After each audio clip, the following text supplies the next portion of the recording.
ಸಾಯಿರಾಮ್. ನಮಸ್ಕಾರ ಎಲ್ರಿಗೂ. ನಾನು ಇವತ್ತೊಂದು ವಿಶೇಷವಾದ ವಿಷಯವನ್ನು ನಿಮ್ಮ ಜೊತೆ ಹಂಚ್ಕೊಳ್ಳೋದಕ್ಕೆ ಬರ್ತಾ ಇದ್ದೀನಿ. ನಾನು ತುಂಬ ವರ್ಷಗಳಿಂದ ಸಾಯಿಬಾಬಾರನ್ನು ನಂಬಿಕೊಂಡು ಬರ್ತಾ ಇದ್ದೀನಿ. ಹಾಗೆ ನನಗೆ ತುಂಬ ಒಳ್ಳೆಯದು ಕೂಡ ಆಗಿದೆ. ಸಾಯಿಬಾಬಾರನ್ನು ಎಷ್ಟು ನಂಬ್ತೇನೆ ನಾನು ಅಂತ ಹೇಳಿದ್ರೆ, ಪ್ರತಿಯೊಂದು ಕ್ಷಣ ಪ್ರತಿಯೊಂದು ನಿಮಿಷ ನನ್ನ ಬಾಯಿಯಲ್ಲಿ ಬಾಬಾ ಬಾಬಾ ಅಂತ ಬರ್ತಾ ಇರುತ್ತೆ.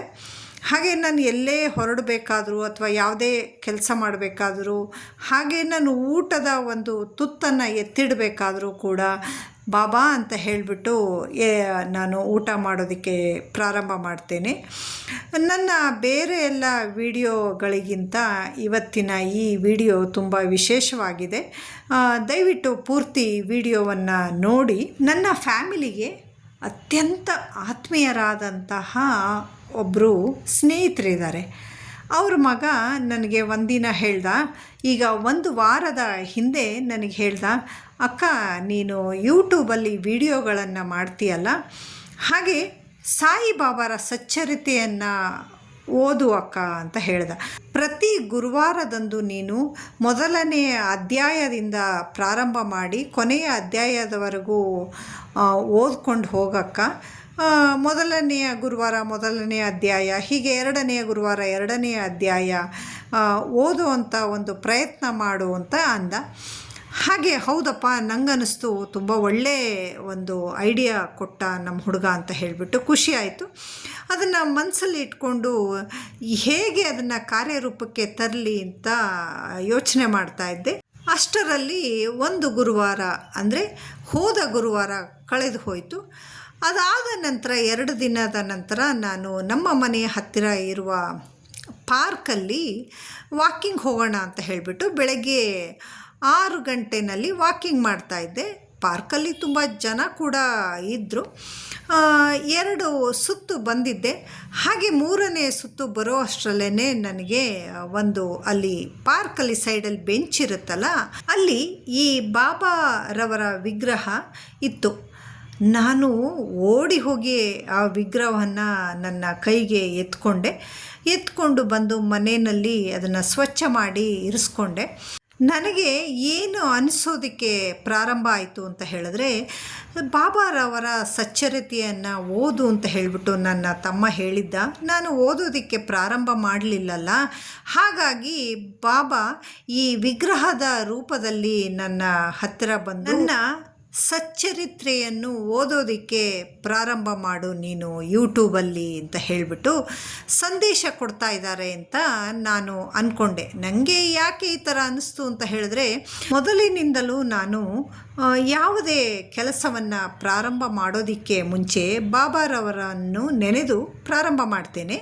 ಹಾಗೆ ಈ ಕೆಲಸವನ್ನು ನೀನು ಆದಷ್ಟು ಬೇಗ ಪ್ರಾರಂಭ ಮಾಡು ಅಂತ ಹೇಳಿಬಿಟ್ಟು ಬಾಬಾ ನನಗೆ ಸಂದೇಶ ಕೊಟ್ಟರು ಅಂತ ಹೇಳಿಬಿಟ್ಟು ನಾನಿವತ್ತು ಈ ವಿಡಿಯೋವನ್ನು ರೆಕಾರ್ಡ್ ಮಾಡಿಬಿಟ್ಟು ನಿಮ್ಮ ಬಳಿ ಇಟ್ಟಿದ್ದೇನೆ.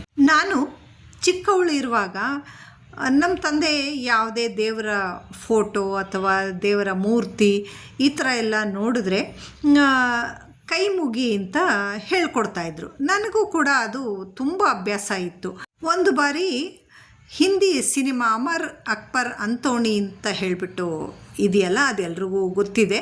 ಟಿ ವಿನಲ್ಲಿ ನಮ್ಮ ತಂದೆ ಆ ಸಿನಿಮಾವನ್ನು ನೋಡ್ತಾಯಿದ್ರು. ನಾನು ಕೂಡ ಕೂತ್ಕೊಂಡು ನೋಡ್ತಾ ಇದ್ದೆ. ಅಲ್ಲಿ ಬಾಬಾರವರ ದೇವಸ್ಥಾನವನ್ನು ಚಿತ್ರೀಕರಣ ಮಾಡಿದ್ದಾರೆ. ನಾನು ಗೊತ್ತಿಲ್ಲದೇ ಕೈ ಮುಗಿದೆ. ಹೀಗೆ ಜೀವನ ಸಾಗ್ತಾ ಇತ್ತು. ಮಧ್ಯದಲ್ಲಿ ಒಂದು ಸರಿ ನನಗೆ ಅತ್ಯಂತ ಒಂದು ಗೊಂದಲಮಯವಾದ ಪರಿಸ್ಥಿತಿ ಎದುರಾಯಿತು. ಆಗ ನನ್ನ ನೆರೆಯಲ್ಲಿ ಒಬ್ಬರು ಸ್ನೇಹಿತರು ಇದ್ದರು ನನಗೆ. ಆಕೆ ನನ್ನ ಈ ಗೊಂದಲವನ್ನು ನೋಡಿಬಿಟ್ಟು, ನೀನು ಯಾಕೆ ಬಾಬಾರವರ ಪೂಜೆಯನ್ನು ಪ್ರಾರಂಭ ಮಾಡಬಾರ್ದು, ಬಾಬಾ ಎಲ್ರಿಗೂ ಒಳ್ಳೇದು ಮಾಡಿದ್ದಾರೆ, ನಾನು ಬಾಬಾರವ್ರನ್ನ ತುಂಬ ನಂಬಿದ್ದೇನೆ ಅಂತ ಅಂದರು. ನಾನು ಆಗ ಬಾಬಾರವರ ಪೂಜೆಯನ್ನು ಮಾಡಿದೆ. ಆ ಗೊಂದಲ ಭಾಳ ಬೇಗ ಪರಿಹಾರ ಆಗಿ ನಾನು ನೆಮ್ಮದಿಯನ್ನು ಕಂಡುಕೊಂಡೆ.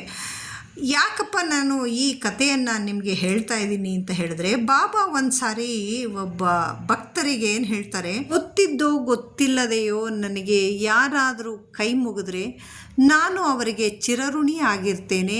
ಜೀವನದಲ್ಲಿ ಯಾವುದೇ ಗೊಂದಲ ಪರಿಸ್ಥಿತಿನಲ್ಲಿ ಅವರು ಇದ್ದಾಗ ನಾನು ಹೋಗಿ ಆ ಪರಿಸ್ಥಿತಿಯಿಂದ ಅವರನ್ನು ಹೊರಗಡೆ ತರ್ತೇನೆ ಅಂತ ಹೇಳ್ತಾರೆ. ಆ ಮಾತು ಎಷ್ಟರ ಮಟ್ಟಿಗೆ ನಿಜ ಆಯಿತು ಅಂತ ಹೇಳಿದ್ರೆ, ನಾನು ಚಿಕ್ಕವಳಿದ್ದಾಗ ಬಾಬಾರವರಿಗೆ ಮಾಡಿರುವ ಆ ನಮಸ್ಕಾರವನ್ನು ಮರ್ತೇ ಹೋಗಿದ್ದೀನಿ.